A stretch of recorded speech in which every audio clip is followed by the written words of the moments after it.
Hello friends, welcome to Anita Angreji Grammar channel. We are going to discuss passive voice in English grammar. Passive voice को हिंदी में कर्मवाच्य कहते हैं और इस टॉपिक को आप हिंदी इंग्लिश दोनों में समझेंगे. In this video you will be able to learn what is the passive voice, how to identify, how to use and in which situation the passive voice is used.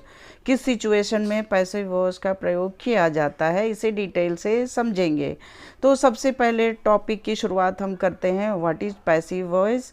कर्मवाच्य क्या है. कर्मवाच्य दो प्रकार के होते हैं, अप्रत्यक्ष कर्म और प्रत्यक्ष कर्म. अप्रत्यक्ष कर्म का उदाहरण है उसे पत्र लिखा जाता है.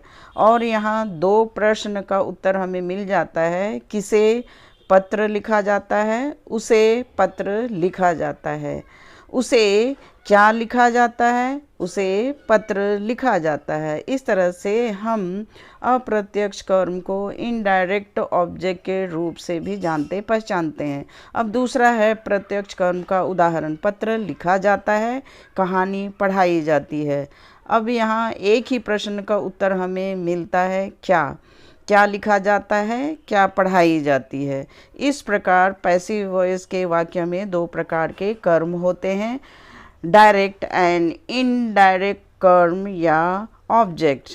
और अंग्रेजी में का वाक्य का प्रारंभ किसी भी कर्म से किया जा सकता है, यानी कि ऑब्जेक्ट से ही शुरुआत की जाती है, लेकिन प्रायः अप्रत्यक्ष कर्म से वाक्य की शुरुआत करते हैं.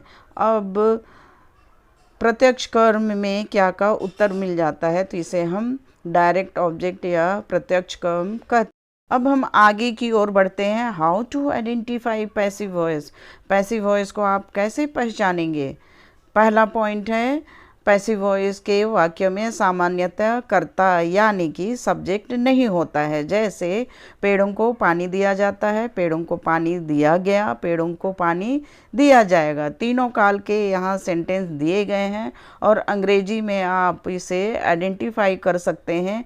Plants are watered, plants were watered, plants will be watered. English में भी तीनों यानी कि simple present, simple past, simple future sentence दिए हैं, वो भी पैसिव वॉइस के. तो इस तरह से यहाँ सब्जेक्ट नहीं है.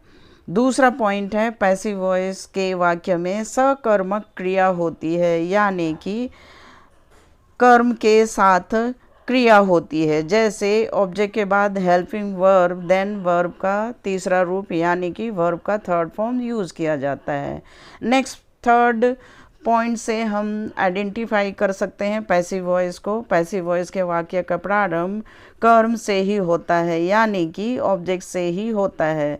एग्जाम्पल, द लेटर ऑब्जेक्ट है, is written helping verb, then verb का थर्ड फॉर्म है. इस तरह से the letter object is written verb और इसका हिंदी अर्थ है पत्र लिखा जाता है. और इस तरह से आप पहचान सकते हैं कि कोई भी सेंटेंस में कर्ता नहीं होता है. नेक्स्ट पॉइंट है, how to use passive voice. Passive voice का प्रयोग आप कैसे करेंगे, इसको समझने के लिए हम समझते हैं. सबसे पहला point, in a sentence object is acted upon by the subject. Object subject पर एक्ट करता है. It is said to be in the passive voice. For example, English is taught by Reena. English Reena के द्वारा पढ़ाया जाता है. English was taught by Reena. Reena के द्वारा इंग्लिश पढ़ाया गया. English will be taught by Reena. English Reena के द्वारा पढ़ाया जाएगा. इस तरह से इंग्लिश ऑब्जेक्ट है और ऑब्जेक्ट का जो भी कर्म है वो किस पे एक्ट हो रहा है, रीना पर, यानी कि सब्जेक्ट पर एक्ट हो रहा है. और इस तरह से बाय प्रीपोजिशन यूज़ करके रीना सब्जेक्ट यूज़ करते हैं, जिसका अर्थ होता है रीना के द्वारा. नेक्स्ट दूसरा पॉइंट है, ये इम्पोर्टेंट है, when the doer of the action is not non and the focus of the sentence is on the action and not the subject. जिस सेंटेंस में सब्जेक्ट नहीं होता है और ऐसे सेंटेंस में ऑब्जेक्ट सिर्फ और सिर्फ क्रिया पर ही एक्ट करता है। For example, temple is built, मंदिर बनाया जाता है। टेम्पल वॉज बिल्ट, मंदिर बनाया गया। टेम्पल विल बी बिल्ट, मंदिर बनाया जाएगा। और इस तरह से इस सेंटेंस में सब्जेक्ट नहीं होता है, सिर्फ ऑब्जेक्ट एंड वर्ब होते हैं। अब आपके लिए इम्पोर्टेंट सिचुएशन आ गया है। In which situations we use passive voice. आपके सामने कौन सी ऐसी सिचुएशन होगी और मैं 4 सिचुएशन के बारे में डिटेल से समझाऊंगी और 4 सिचुएशन में ही आप पैसिव वॉइस का प्रयोग जरूर कर सकते हैं। पहला सिचुएशन है जब कार्य का कर्ता यानी सब्जेक्ट अज्ञात हो। In a sentence object is acted upon by the verb. जब सब्जेक्ट नहीं होता है तब कर्म यानी ऑब्जेक्ट वर्ब के ऊपर ही कार्य करता है या कर्म करता है। For example, this temple was built years ago. बहुत सालों पहले मंदिर बनाया गया। सेकेंड सिचुएशन है for making the importance of the object in a sentence. कर्म को महत्वपूर्ण बनाने के लिए ऑब्जेक्ट सब्जेक्ट पर एक्ट होता है। For example, the thief was killed by inspector. Inspector के द्वारा चोर को मारा गया। नेक्स्ट थर्ड सिचुएशन है जब कर्ता सर्वज्ञात हो यानी कि सब कुछ जानने वाला हो सब्जेक्ट, तब हम पैसिव वॉइस का प्रयोग करते हैं। और फॉर एग्जाम्पल, अमेरिका की खोज 1492 में की गई या हुई। America was discovered in 1492।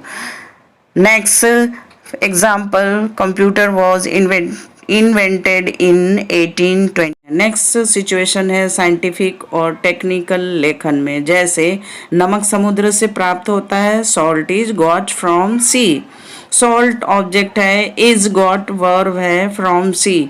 C object की तरह है लेकिन हम साइंटिफिक एंड टेक्निकल लेखन में हम सॉल्ट इज गॉट फ्रॉम सी का ही प्रयोग करते हैं। और इस तरह से आपने पैसिव वॉइस को हम किस सिचुएशन में यूज़ करते हैं या किया जाता है यह भी आपने समझ लिया अच्छी तरह से। तो डेली लाइफ में आप इसे प्रयोग में ला सकते हैं और फ्लुएंटली इंग्लिश बोल सकते हैं।